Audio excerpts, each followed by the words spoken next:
Bien-aimé, voici un autre message simple pour toi. Donc je prie que Dieu te bénisse vraiment par cette vidéo et qu'il t'aide à fuir beaucoup de dangers inutiles. Donc, comme tu as dû le constater dans le titre, c'est Jésus s'attriste des croyants qui se comportent comme des brebis qui n'ont point de berger. Donc, des croyants comme des brebis qui n'ont point de berger. Donc, nous l'avons lu dans Marc chapitre 6, verset 30 à 34. Donc, je vais relire pour toi. Donc, que Dieu te bénisse davantage, bien-aimé. Je lis. Marc 6, chapitre, verset 30. Les apôtres s'étant rassemblés auprès de Jésus, lui racontaient tout ce qu'ils avaient fait et tout ce qu'ils avaient enseigné. Jésus leur dit, venez à l'écart dans un lieu désert et reposez-vous un peu, car il y avait beaucoup d'allants et de venants et ils n'avaient même pas le temps de manger. Il partit dans une barque pour aller à l'écart dans un lieu désert. Beaucoup de gens les virent s'en aller et les reconnurent. Et de toutes les villes, on accourut à pied et on les dévança au lieu où ils se rendaient. Quand il sortit de la barque, Jésus vit une grande foule et fut ému de compassion pour eux, parce qu'ils étaient comme des brebis qui n'ont point de berger. Et il se mit à leur enseigner beaucoup de choses. Bien-aimé, sois davantage béni. J'ai fini la lecture. Donc, nous remontons rapidement, situer d'abord le texte. Donc, Jésus a envoyé ses disciples enseigner, évangéliser. Et ils sont revenus vers Jésus, ils ont fait le rapport. C'est là où notre texte commence. Donc, ils sont revenus vers Jésus, ils ont fait le rapport. Alors, notre texte dit, les apôtres s'étant rassemblés, verset 30, auprès de Jésus, lui racontaient tout ce qu'ils avaient fait et tout ce qu'ils avaient enseigné. Donc, il leur dit, il donne le rapport de tout ce qu'ils ont enseigné et fait. C'est un rapport largement positif. La Bible en parle sur beaucoup d'endroits. Donc, et Jésus leur propose d'aller dans un endroit désert pour se reposer un peu. Donc, il faut souligner que Jésus a dit se reposer un peu. Donc, et par la suite, Jésus souligne, par la Bible souligne aussi qu'ils n'avaient pas eu le temps de manger. C'est-à-dire, les disciples n'avaient même pas eu le temps de manger. Donc, vers le verset 33, la Bible nous dit que beaucoup de gens les virent et s'en allaient et les reconnurent. Donc, il faut aussi souligner reconnu là. De toutes les villes, ils se sont mis à courir vers eux, vers là où ils devaient débarquer. Donc, et j'ouvre une parenthèse rapidement pour notre monde d'aujourd'hui, c'est un message important, c'est que les gens courent vers des futilités de nos jours. Des gens courent vers des choses inutiles.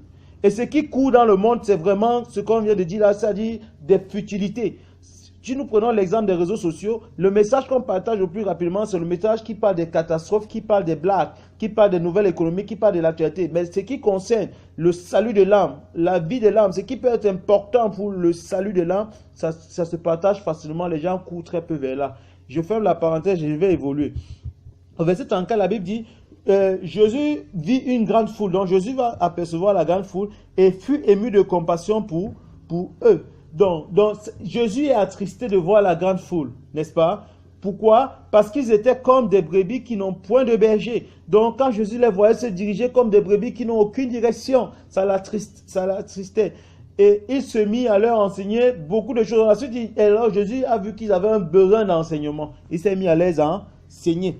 Donc, avant de commencer à donner le message du Seigneur, donnons d'abord Matthieu, dans le livre de Matthieu, c'est un épisode qui parle aussi de la même histoire. Et on dit, quand Jésus a vu cela, voyant ses disciples fatigués, et voyant également la foule rassemblée, et là-bas on dit que Jésus a recommandé à ses disciples de prier pour que le maître de la moisson envoie les ouvriers, parce qu'il a dit la moisson est grande, il y a peu d'ouvriers. Il a dit prier le maître de la moisson afin qu'il envoie les ouvriers. Et j'ai constaté que c'était l'unique sujet de prière que Jésus avait donné à ses disciples. Et c'est le sujet de prière le plus absent dans tous les bulletins de prière des enfants de Dieu. C'est-à-dire, il dit prier pour que le maître de la moisson envoie les ouvriers. C'est l'unique sujet que Jésus t'a donné. Il ne t'a pas donné deux autres sujets. Toi, tu as fait une liste tu as une liste de plus de 1000 sujets de prière sur les futilités du monde, sur comment Dieu doit débloquer ta situation, enlever les malédictions dans tes familles et autre chose. Et enlever si ça va éviter la guerre là, ainsi de suite. Mais l'unique sujet que Jésus a donné, on ne retrouve pas ça dans beaucoup de bulletins de prière. Et quand on retrouve ça vraiment, c'est dit à la légère et on passe vite. Donc je ferme cette parenthèse et je reviens au message du Seigneur. Donc, comme on l'a dit, Jésus est ému de compassion pour cette foule. Le titre dit quoi? Que Jésus s'attriste des croyants qui se comportent comme des brebis. Ce sont des croyants parce qu'ils suivent Jésus. Ok, d'autres les ont même reconnus, comme on a dit tantôt. Là, donc, ils suivent Jésus, mais ils se comportent comme des croyants qui n'ont point de brebis. Donc, je vais prendre deux, pas comme des brebis qui n'ont point de berger. Je vais prendre deux. On va scinder en deux. On va même scinder en trois. Scindons en trois, c'est mieux. Scindons en trois. Première catégorie, les hommes de Dieu et les enfants de Dieu. Les hommes de Dieu et les enfants de Dieu qui prennent l'embonpoint pendant que le monde couvre la catastrophe. Ça dit, le ventre gonfle. Ils s'intéressent beaucoup plus aux affaires, aux finances, aux histoires, aux futilités de la terre et ils voient grossir leur chiffre d'affaires. Pendant que le monde couvre la catastrophe, Dieu les voit et s'attriste.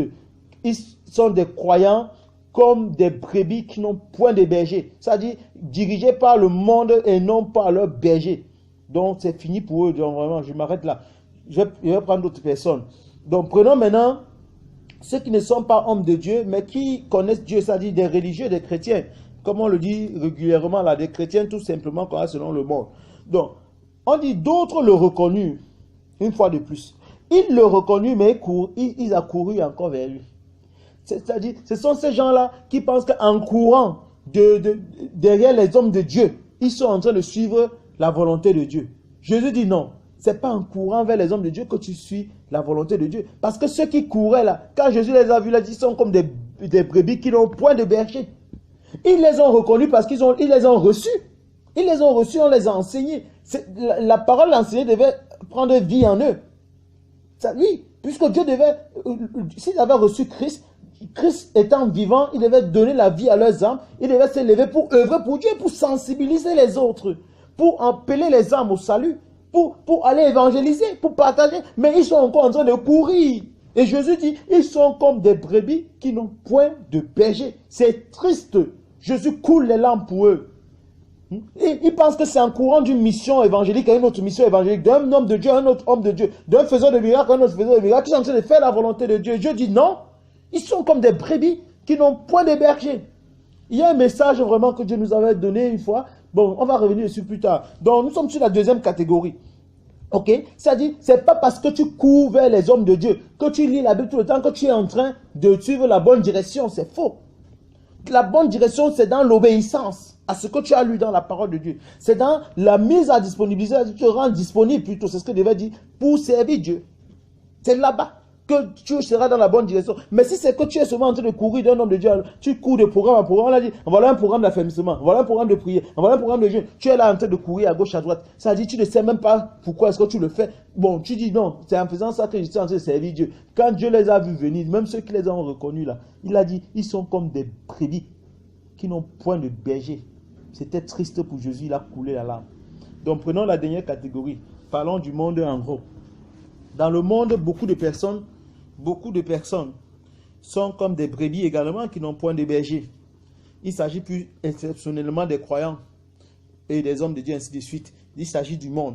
Ça dit que dans le monde, beaucoup de personnes vivent et avec un vide existentiel. Dieu n'est pas dans leur cœur. Jésus n'est pas en eux. Jésus n'est pas en eux. Et pour combler le vide existentiel, ces brebis-là, ils s'ouvrent aux conduites déréglées, aux conduites qu'on appelle les conduites d'addiction. C'est-à-dire ils font des choses à l'excès.